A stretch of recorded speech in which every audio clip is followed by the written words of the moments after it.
What's up, guys? News of the day. President Donald Trump has released his annual physical, and let's get right into it. I'm pulling most of this information from Yahoo News, and Yahoo says Trump's physical results show he's gained weight, but in good health overall. And what does that really mean? That means last year at this time, at this same physical, Donald Trump weighed 239 pounds. This year, he weighs 243 pounds. Donald Trump is 72 years old and 6'3".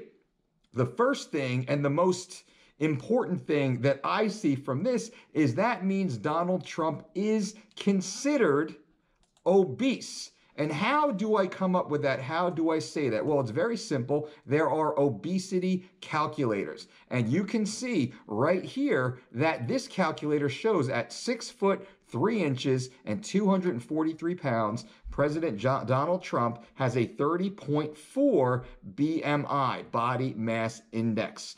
Now, what does that mean? That means he is considered to be obese. Anyone who is 30 or greater is considered to be obese.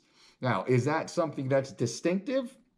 Well, with regards to the general population here in the United States, no, because the average American is considered to be overweight and or obese.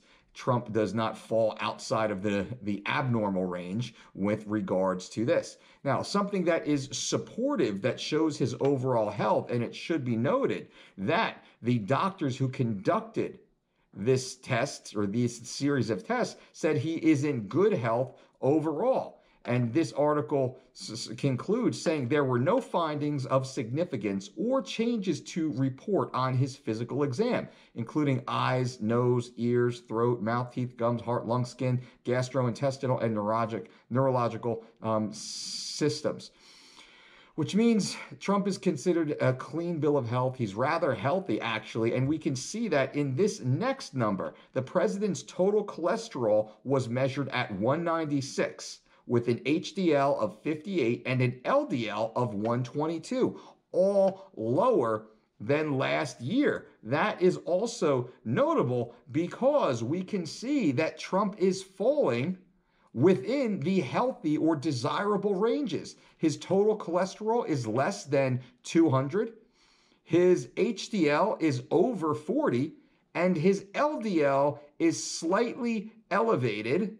Let me pull that up again. LDL is at 122. His LDL is slightly elevated in the above desirable, but not in the high or borderline high categories.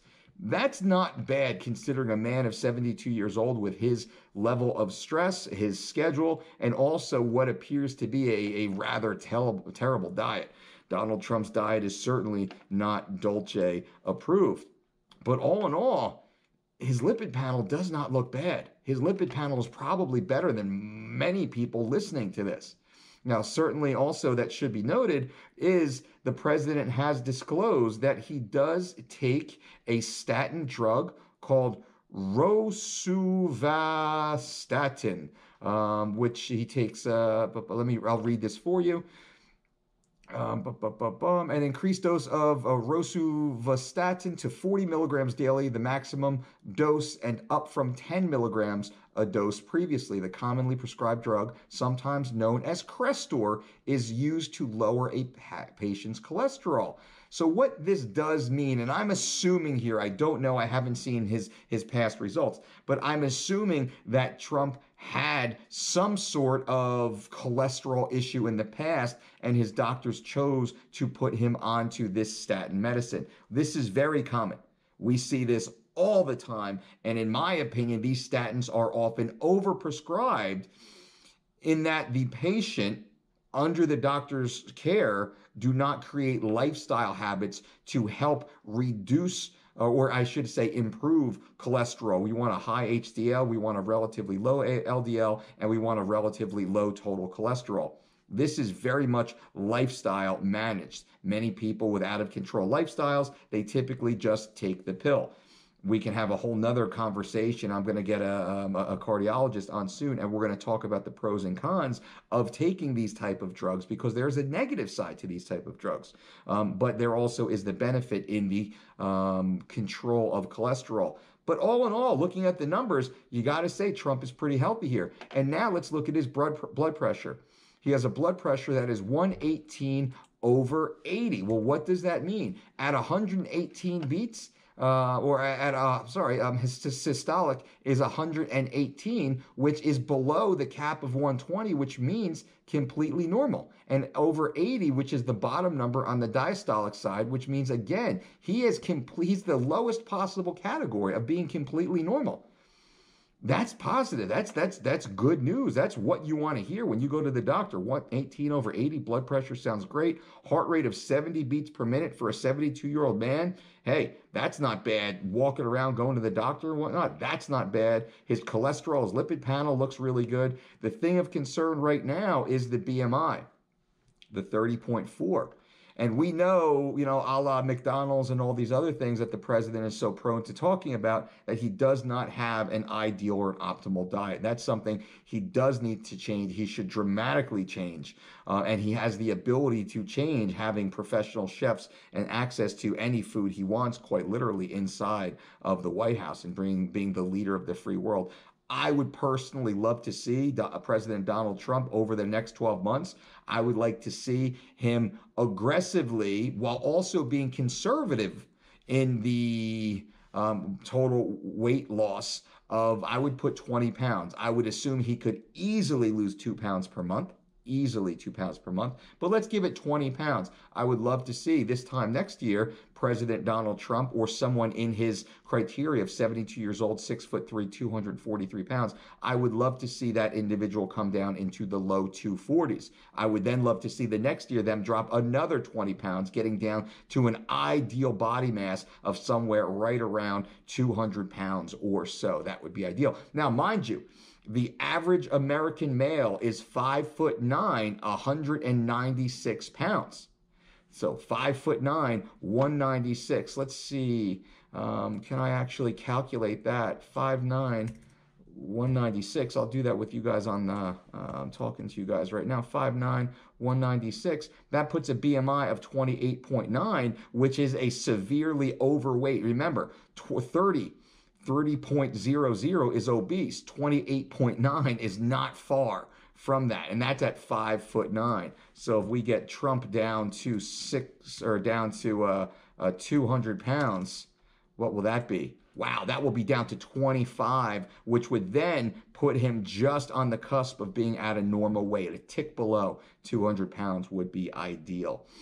I hope this conversation, guys and gals, gives you a little more glimpse into what you could be doing, you should be doing. You should be going to your doctor and getting a yearly physical. You should be getting some of these metrics looked at. Your lipid panel, absolutely. Your thyroid function. You should be looking into your males, your prostate, getting your A1C. Ladies also A1C. Ladies don't have prostates, but ladies, you should be looking into your hormone panel, looking into your folate, your B vitamins. Guys also, vitamin D3, DHEA, pregnenolone. Those are some areas that we definitely want to look at. Guys, you're looking at your free and total testosterone, your estradiol, making sure everything is locked in. That's your hormone panel. You need to go to the doctor. You need to get this done. And I thought it would be fun to highlight this with President Donald Trump, as he's 72 years old. He's 72 years old, and he appears to be pretty healthy. And when you're the leader of the free world, that's a good thing, because, come on, you have a pension? Do you have a 401k? Do you have any stocks?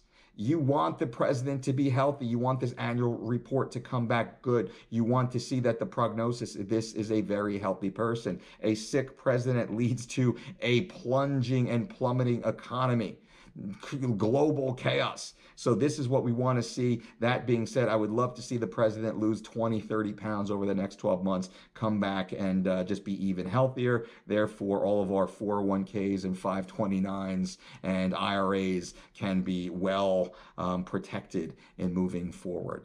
I hope you guys like this. If you have any questions, ask below. And guys, please give it a thumbs up on this video. The thumbs up really helps this channel. We're trying to grow this channel, and the only way we can grow it is if you guys show a little bit of appreciation, which I know you do, and just click on the thumbs up. If you don't like the video, feel free to give me a thumbs down. I'm not begging for likes here, but if you like the video, if you value the content, give me a thumbs up, please. If you don't like it, give me a thumbs down. The only thing I ask, if you give me a thumbs down, leave a comment, let me know why, so I can go back and work on it. I'm here for you guys. I want to give you as much honest, compelling, usable content as possible. And I won't always be perfect. I don't assume I'll always be perfect, but I'm very coachable. So if you got a thumbs down for me, just let me know why, and I will definitely get back in the lab with the team, and we'll do our best to make sure we're giving you what you need. So give us a thumbs up. Until next time, boom.